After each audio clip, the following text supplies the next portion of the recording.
for the discourse on Advaita Vedanta. Ramanathan ji has been living in this community for the past 25 years. He has been active in the temple activities all along. He teaches classes on Bhagavad Gita and Ramayana at his home. So please welcome Ramanathan ji for this discourse.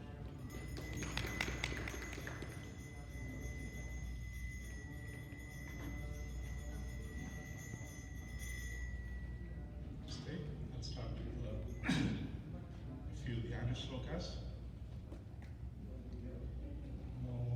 Gajanana Padmarkam Gajanana Maharnisham Anekadantam Bhaktanam Ekadantam Upasmahe Ya Devi Stuyate Nityam Vibhuder Vedaparagaihi Swami Vasatu Jihvagre Brahma Rupa Saraswati Om Namo Brahmadibhyo Brahma Vidya Sampradayakatrubhyo Vamsha Rishibhyo Mahadbhyo Namo Gurubhyaha Sarvopaplavarahita Prajnanaganaha Pratyagartho Brahmaivahamasmi. Namaste to everybody and happy Republic Day, Indian Republic Day today.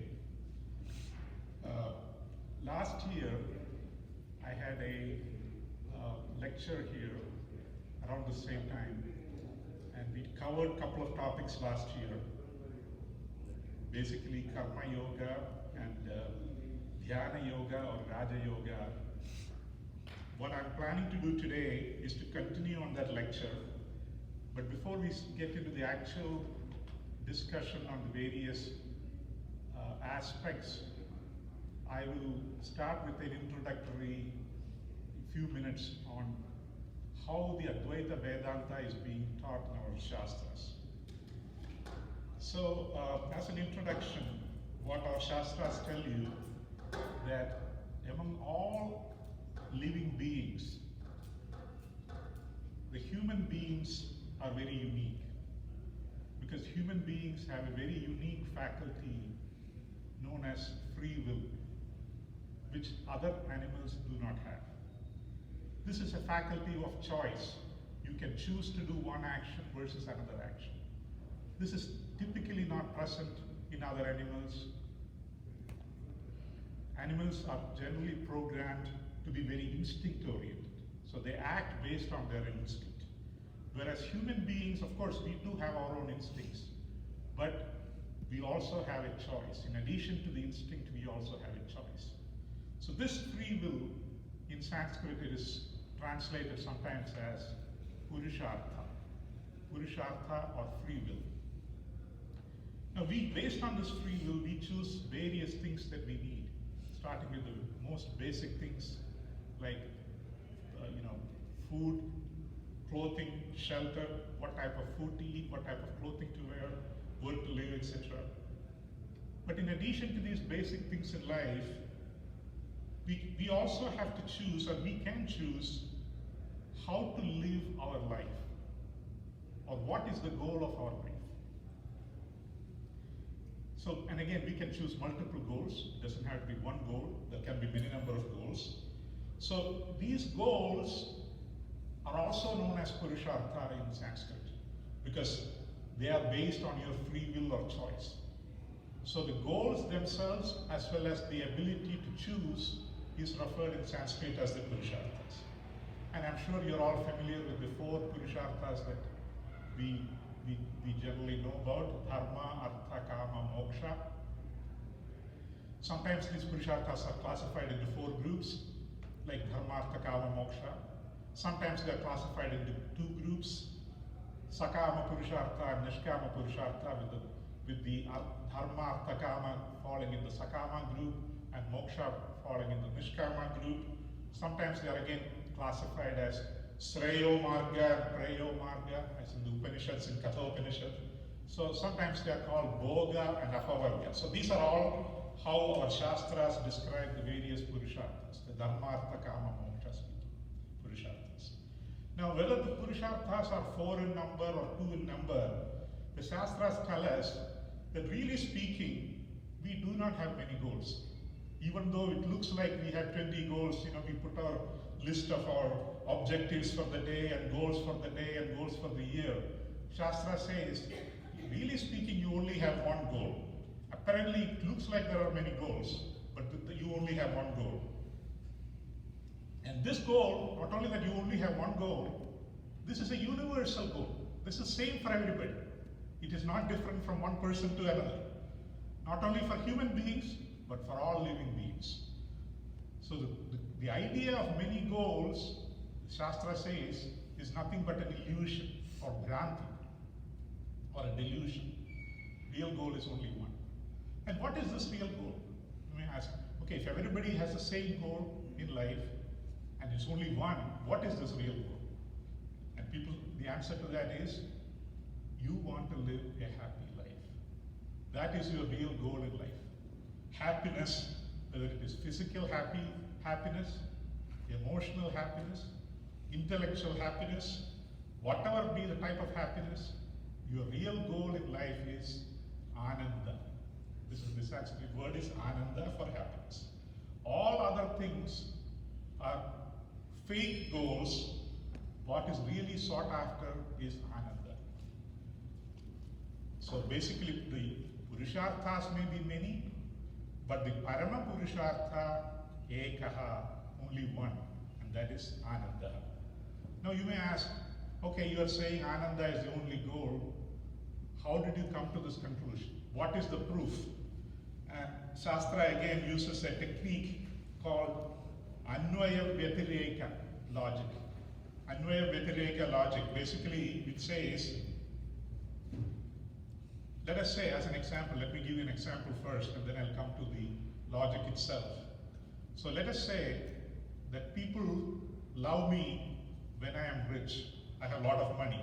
In fact, the famous poet Bharatiya, who was a king turned poet, he wrote in his Shatakatrayam one sloka, Yasyasti vittam sa narak kulinaha, sa pandidaha, sa shrutavan gunajnaha, sa eva vakta, sa cha darshaniyaha, sarve gunaha kanchanam asrayanti.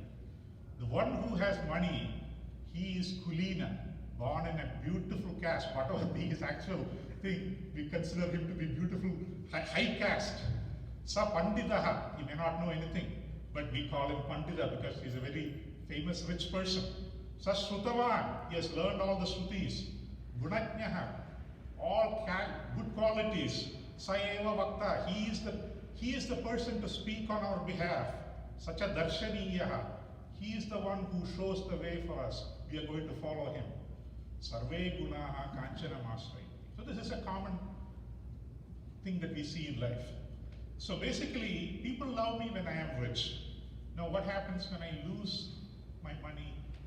When I am poor, nobody is seen. In fact, Shankaracharya in his famous Bhajagovinda says, Yavat vittoparjana saktaha tavan nija parivaro rektaha paschat jivati jarjara dehe vartam kopi na prachati kehe. There is nobody even to ask him how he is doing when he does not have money. So using this example, so what we see here is, if you have money, you have people liking you. If you don't have money, there is nobody liking you. If this is the statement, what Shastra, the logic that is used in the Shastra, Anvaya Vyatireka logic says, Yat sattve yat sattvam, yad abhave yad abhavaha, tad tasya karana. So if there is something happens when something else is present, and that does not happen when that is not present, that is the reason for this, whatever happened. So this is the Anvaya Vyatireka logic. So when money is there, people are loving you. When money is not there, people are not loving you. This is the example. Using the Anvaya Vyatireka logic, you can say, people are not really loving you, but people are loving the money, right? So that is the Anvaya Vyatireka logic. And using the same Anvaya Vyatireka logic, we look at our own goals, various goals that we have. So like I said, we have many goals. Our goals may be things. We want to accomplish certain things. We want to do certain situations, certain relationships. And we try to get happiness through these kind of situations and relationships and situations. Now, if they don't give you the happiness, immediately you are ready to get out of that same thing and situation and relationship that you worked hard to create in the first place. So as an example, let us say you put a lot of effort, built a very beautiful house, you wanted, this is your dream house, you have your fantastic house. You moved in, starting the first day after you move in, you are seeing certain things inside the house. Let's say when you're sleeping, you are waking up in the middle of the night, you're having all these problems, and somebody comes and says, oh, there is a lot of Buddhas and Pishach, whether you believe in that or not. Let us say a situation happens.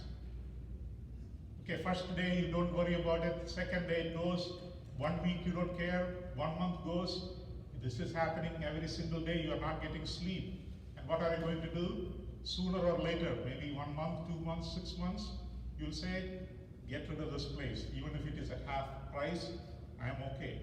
Because you worked hard for it for the last several years, but the minute that is not giving you happiness, you're willing to get rid of it. So the only goal in life is Ananda.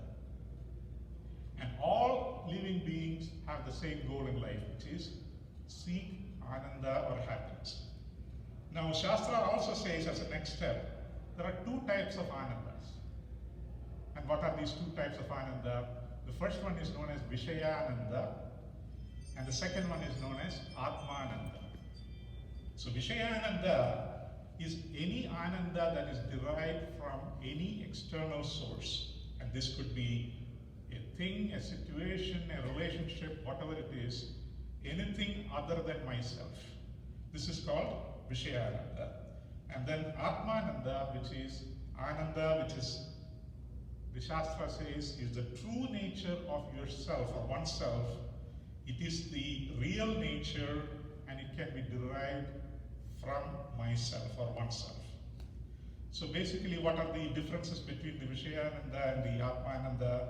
The Vishayananda is derived from the external world.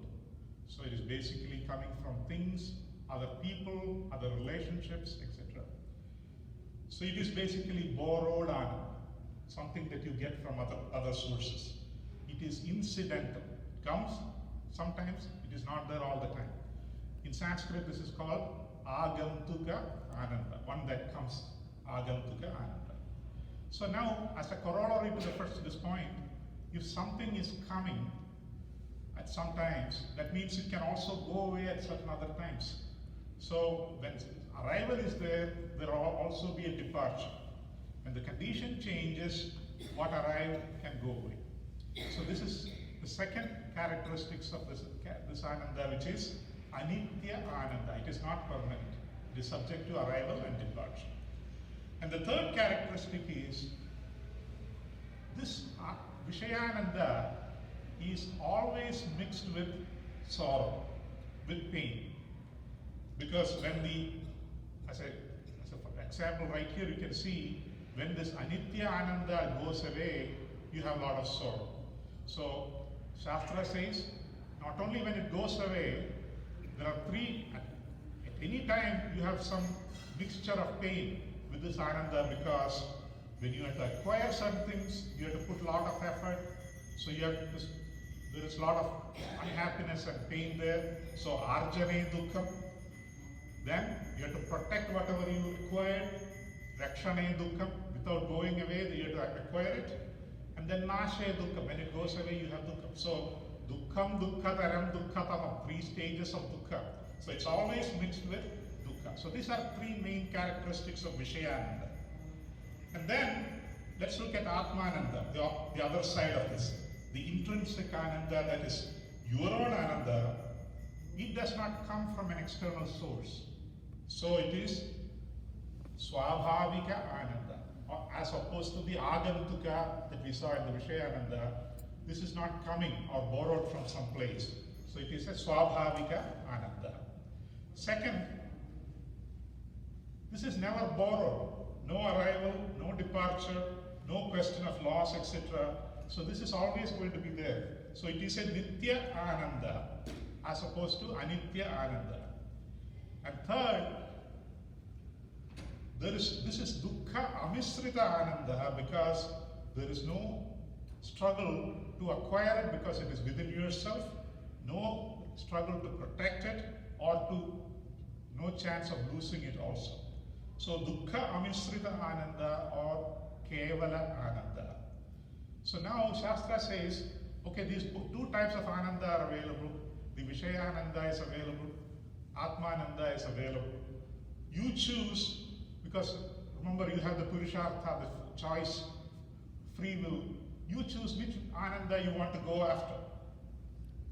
So let us say somebody says, okay, Vishayananda, I hear all these problems with Vishayananda, I want Atmananda. So suppose somebody says, I want Atmananda, where can I get it? So Shastra says, well, there is no question of getting it, because what did we say? It is intrinsic, it is within you, there is no question of getting it. So it's already available, it's intrinsic within you. So if it is intrinsic and it is already available, how come I'm not enjoying it? Why am I not enjoying it every second, every day? And so Shastra says, okay, so let us look at this example.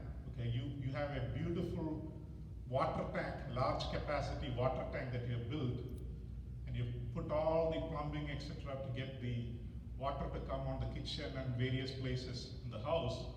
The plumbing system is already in place. You open the tap, no water is coming. So first thing is, okay, you go and check the water tank. Is there enough water there? And the water tank is absolutely full. No problems there. So what would you decide? So you said, okay, water is available in the tank. It is not coming in the place where I need it. What could be the problem? So then you say, okay, there must be some block somewhere. Something is blocking the flow of water from the water tank to the tap. So the same way, Atmananda you say is intrinsic, but you also say you are not able to use it on every day, every moment. There must be some blocks. Shastra says there must be some obstacles. There are some obstacles present. So these obstacles are called tirobhavaha. So tirobhavaha means a covering. Something is covering it, something is concealing it, something is veiled. There is like as though there is a veil put on it. Appears as though I don't have it. So then, okay, if there is a cover, what do? You have to uncover, you have to remove the cover. This is what is known as discovering yourself. Okay, remove the cover. Pratibandha nivritya atmananda prapti. So you have certain pratibandha or blocks, and you have to remove these pratibandha to attain the atmananda. So what type of pratibandhas are there? These are not external. These are not, because remember we are talking about atmananda that is intrinsic within you. So these are not external blocks. These are blocks, inner pratibandhas have to be removed. So once again, you can choose Vishayananda or Atmananda. If you choose Atmananda, you have to remove the pratibandhas or obstacles to start enjoying the Atmananda. And again, the Shastra says there are three main types of pratibandhas. Pratibandha trayam. And again, we have seen in our Shastras that the Atmananda people are praised. For example, in Bhagavad Gita, Atmanyeva Atmana Tushtaha Sthidaprajnastadochyate. So the one who enjoys his Atmananda is called the Sthidaprajna. Also, again, 3rd chapter Bhagavad Gita, Yastu Atmaryatireva Syat Atmatriptascha Manavaha Atmanyevacha Santushtaha Asya Karyam Vidyate, in the 3rd chapter. So Atmananda is what I want, and I know that there is this block or obstacle, and how do I remove the obstacle? That becomes the topic. So Shastra says there are three types of pratibandhas, pratibandha trayam, and they are known as, the first one is known as malam. Malam or impurity. Impurity of what? Impurity of the mind. The manas, the malam or the impurity of the mind is first obstacle. The second one is vikshepa or restlessness, the stress and strain, the mental restlessness, the mental extroverted nature. All this is called vikshepa. And the third obstacle is known as avarana or ignorance or ajnana. So it talks about the pratibandha trayam. So the first one is the mala or the impurity of the mind, mental impurity. Shastra generally talks about two types of mala, two types of impurity, generally speaking. They are known as raga and dvesha. Raga refers to attachment and dvesha refers to aversion or the opposite of attachment. Indriyasya arthai ragadvesho vyavastitau tayorna vashamagacche kauhyasya paripamthino. In fact, Bhagavan Krishna says very beautifully in Bhagavad Gita, 3rd chapter, the ragadvesha are there. Don't come under their influence because tauhyasya paripamthino. The word paripamthi means a robber who is a dacoit who stands on the road and steals everything from you. So Bhagavan Krishna is comparing raga and dvesha to highway robbers who stand and take everything that you have. So indriyasya arte raga dvesho vyavastitau tayorna vashamagacche tauhyasya paribandhanam. So that is the first thing that we should try for. The second thing we should try is to remove the vikshepa. Once the raga dveshas have been removed, and by the way, raga dveshas are also sometimes known as kama and krodha. Kama yesha, krodha yesha, rajoguna samudbhavaha. So sometimes also known as the shadvairis, kama, krodha, lobha, moha, mada, matsaryas. The reason that we don't call them as 6 problems, only 2 problems, raga and dvesha, is because all the other lobha, moha, mada, matsarya, etc. are nothing but various manifestations of this raga and dvesha. So the raga and dvesha are the 2 primary ones, and all these shadvairis are just manifestations of the same. When you want something, you have raga or kama, and you don't get it, it becomes krodha, etc. So these are all various manifestations of changing of the raga and dvesha. So the first one is the mala has to be removed. And once the raga dveshas have been removed from your mind, then you have to remove the vikshepa or the stress, getting rid of extrovertedness to remove the mental restlessness. We are always restless, our mind is wavering, to remove that.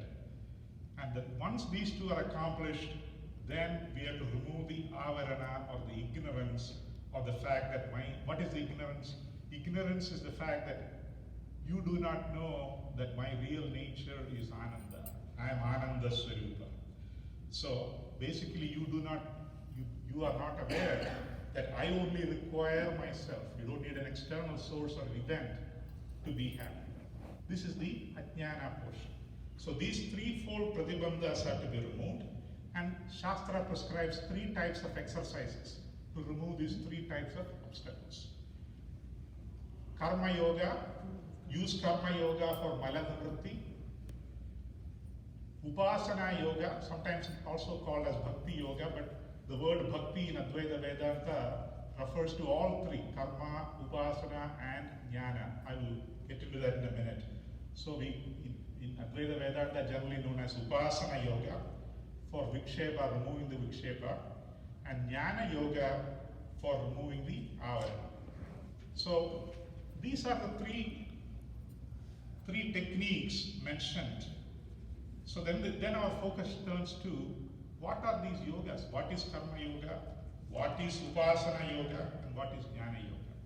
So in the last year's lecture, I covered in detail the karma yoga and parts of the upasana yoga, which is basically the Raja yoga or the Ashtanga yoga or Dhyana yoga as described in Bhagavad Gita and other Patanjali yoga shastras, etc. So that was in my last year's lecture. So I'm not going to repeat that. So I'm going to skip that portion and come straight to the upasana yoga today. I have about 20 minutes.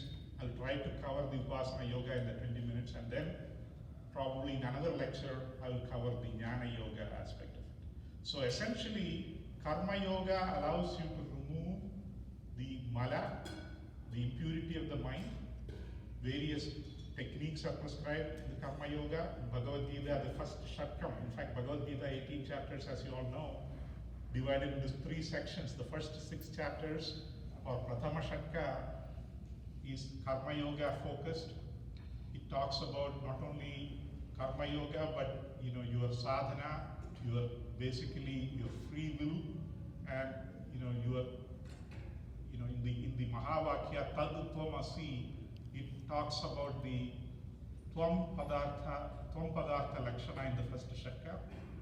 In the second Shatka of Bhagavad Gita, the second 6 chapters, starting with chapter 7 to chapter 12, is the Upasana Yoga described, and the last 6 chapters, 13 through 18, is the Jnana Yoga that is described. So I'll talk about the Upasana Yoga, and since we are all familiar with Upasana or Bhakti, I will start with a little definition or little discussion on how we can understand what is Bhakti and what type of Bhakti we have as an introspection, not to make comments or anything, but just as an introspection. So the word Bhakti means,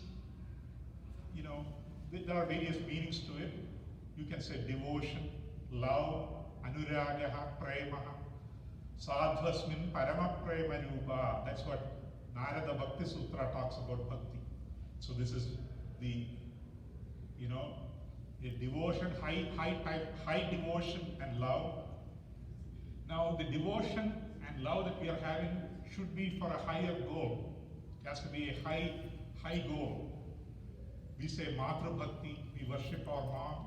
Pitru Bhakti, sometimes we say Desha Bhakti, we worship our country, etc. Similarly, Ishvara Bhakti. So the goal is a high goal. And when we talk in a spiritual sense, the love and devotion to Ishvara is known as Bhakti, from a spiritual sense. Now, the entire, starting with the Karma Yoga to the Jnana Yoga, Bhakti is prevalent throughout. Bhakti is not something that happens in the middle. Because without Ishvara Bhakti, we are not going to get into Karma Yoga. Without Ishvara Bhakti, there is no Upasana. Without Ishvara Bhakti, there is no Jnana. So Bhakti is a constant theme, and that's why in Vedanta, Karma Yoga is actually called Karma Lakshana Bhakti. Upasana Yoga is called Upasana Lakshana Bhakti. And Jnana Yoga is called Jnana Lakshana Bhakti. These are all Bhakti, various types of Bhakti. Now, we want to understand and we are talking about the Upasana right now, not the Karma or the Jnana, but the Upasana portion. Now, in the Upasana portion, we want to understand how intense is our devotion to God.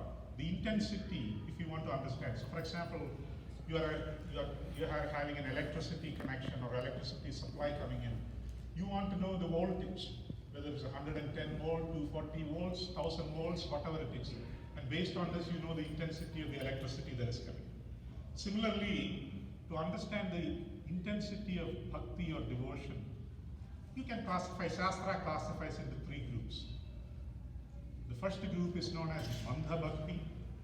The second one is known as Madhyama or the middle.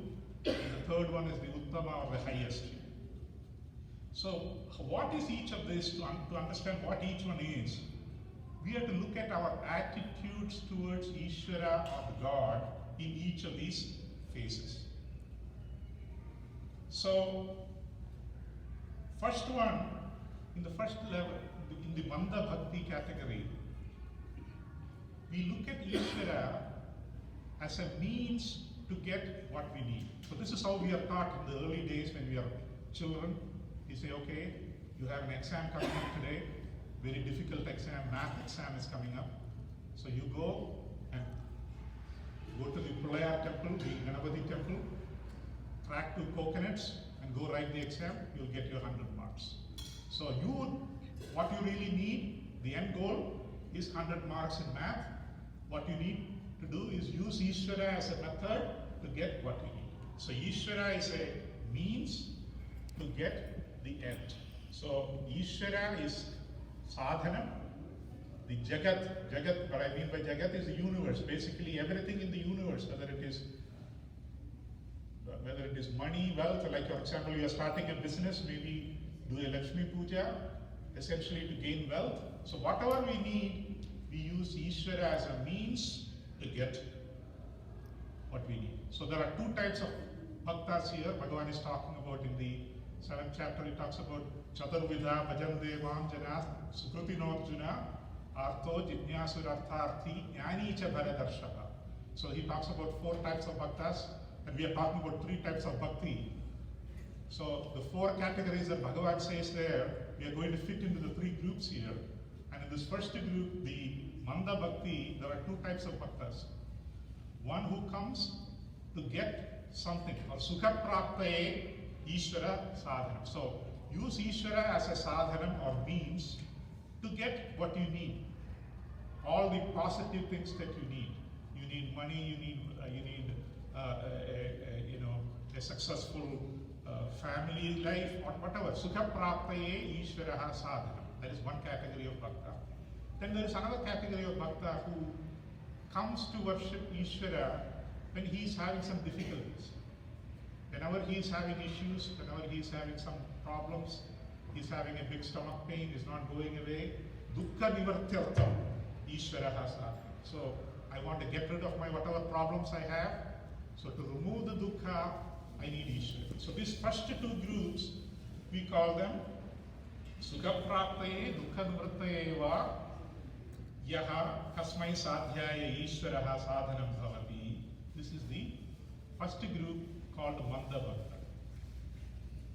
And Bhagavan says, it doesn't matter, even if you are a Manda Bhakta, you are better than an Abhakta. You know, Bhagavan is going to say, Udara Sarva Evaite, all 4 categories. Artho, Jidnyasur, Artharthi, Jnani Cha Bharadarshava, these 4 categories, all of them are great people.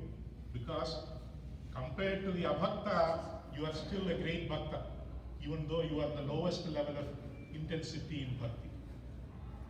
So again, and Bhagavan says, Labhate cha tadakkaman tayyeva mayyeva vihitan hitan. In the 7th chapter, Bhagavan talks about these bhaktas get their results provided by me. So this is the first step. Why first step? Because Ishvara is just the means, and the sadhyam is various other things in life. Now we know from our real life examples that the means are always secondary to the end. Because means of doing certain things are only required till that goal is accomplished. Let us say you are very hungry. The food is the means to get rid of the hunger. Once the hunger is gone, you don't care about the food. Similarly, you ordered a beautiful limousine to get to the Detroit airport. The goal is to get to the airport. Now you got this beautiful limo, you got inside, you fell in love with the limo. You got to the airport, you don't say, oh, you know what, I like the limo so much, I don't want the airport. No. Once you reach the end, the means are no longer required. So means are only temporary. So Ishvara was the means, Ishvara was a sadhanam, and that is just a temporary need. So this is the first step, or the Manda Bhakti stage. Now, after being a Manda Bhakta for a long time, this person slowly starts getting some maturity, and he says, you know, this is really not helping me. I am asking for all these perishable things, and I am getting all these perishable things, and it is really not helping me. And then you say, Bhagavan himself says, Abrahma bhuvanat lokaha punaravartinorjuna mamubetya tu kaunteya punarjanmana vidyate. Bhagavan says, there is no punarjanma if you reach me. I am the highest goal. All the other goals, including Brahma Padavi, is all perishable. So slowly, you develop maturity after being a Manda Bhakta for a long period of time, and then you go to the next step. And what is the next step? You basically give a promotion to Ishvara. So Ishvara now went from sadhanam to sadhyam. He becomes the goal. And then You get a demotion to all the things that you consider as the goal that you had. So you go a demotion to all the jagat, all the various things that you were after, you bring it a notch down. So basically now your attitude becomes, I want to use all these various things that I have, the money, the wealth, the fame, the family, all the things that I have, and my goal is Ishvara. So this is known as the second step, where you completely do not worry about various things that you are after in the first stage. You use that as a means to get to Ishvara. And then comes, and again, this type of jnani in Bhagavad Gita. So the first group I said were two categories: the one who comes to remove problems and one who comes to get positive things. So artha falls in the first group, dukkha nivaranartham. Artharthi comes in the second group, again first in the Manda Bhakti stage, which is one who is basically coming to get positive things. Then the third, in the Madhyama Bhakti, the Jitnyasu Bhakta falls in the category. Jitnyasu being one who is inquisitive. Jnatu Michya Jitnyasa, one who wants to learn. And he is the Madhyama Bhakti. And then comes the third type of Bhakti. Once you are a Jitnyasu Bhakta and you are in that stage for a long period of time, then you come to the stage where, okay, I have this bhakti to Ishvara.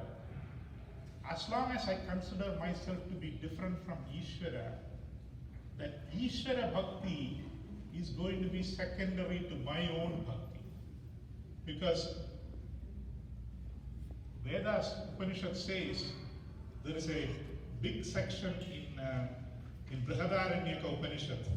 Brihadaranyaka Upanishad, the second adhyaya, in the fourth Brahmana, there is a section where it talks about Sahovacha Nava Are Patyukamaya Patipriyo Bhavati Atmanastu Kamaya Patipriyo Bhavati. Similarly, Bhava Are Jaya Kamaya Jaya Priya Bhavati Atmanastu Kamaya Jaya Priya Bhavati. Bhava Are Putranam Kamaya Putra Priya Bhavati Atmanastu Kamaya Putra Priya Bhavati, etc. It goes like that for several examples are given. Basically what it says is, whatever item that you want or you want to accomplish, or what is important to you, is really not important to you because of that particular person or thing. It is mainly for your own self or your own happiness. You are asking for all these things. So, like I said, the example, the minute you don't have happiness coming from a thing, you are willing to give that up. That is the good example of why this is the reason. So, in the third stage of bhakti, basically what the sadhaka realizes is that Ishvara, as long as Ishvara is different from me, the Ishvara bhakti is going to be second to my own devotion to myself. So in the third stage, he comes to the level where he sees Ishvara as himself. So the Mahavakyas in Vedanta, Tattvamasi,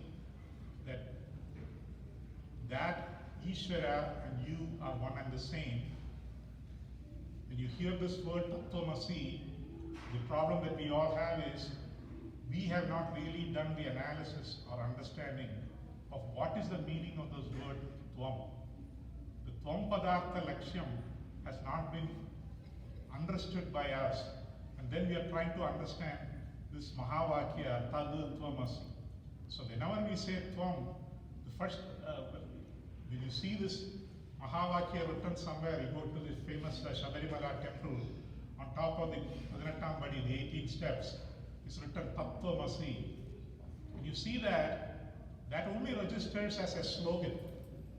You know, when we were young and kids in college and all that, we used to go, sometimes people would say, okay, today we are going to go have a rally somewhere, and then the leader will start chanting some slogans. We have no clue what he is chanting, what are we there for. It is just a slogan for us. The same way, All these Mahavakyas are only a slogan if we have not understood what is the meaning of Tvam. If Tvam to you means this body-mind complex, then Tattvamasi makes no sense. Ishvara is different, you are different. There's no way the Ishvara is going to be you.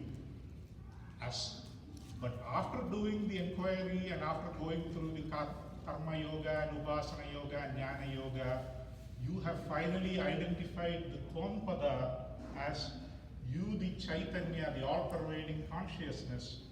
Then the statement Tattvamasi makes sense. Right? So, in the final stage of Bhakti, he becomes Ishvara is not different, he is not different. So he reaches a stage of Ishvara as himself, the state of a jnani, and this is the third type of bhakti. And this is either known as Uttama Bhakti, sometimes called Advaita Bhakti, sometimes called Abheda Bhakti because there is no difference between himself and Ishvara. This is the Para Bhakti of Bhagavad Gita. So now you may ask, okay, if you think that he himself is Ishvara, wouldn't this person become selfish?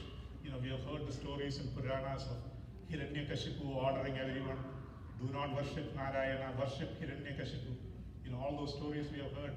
So will this not result in happiness?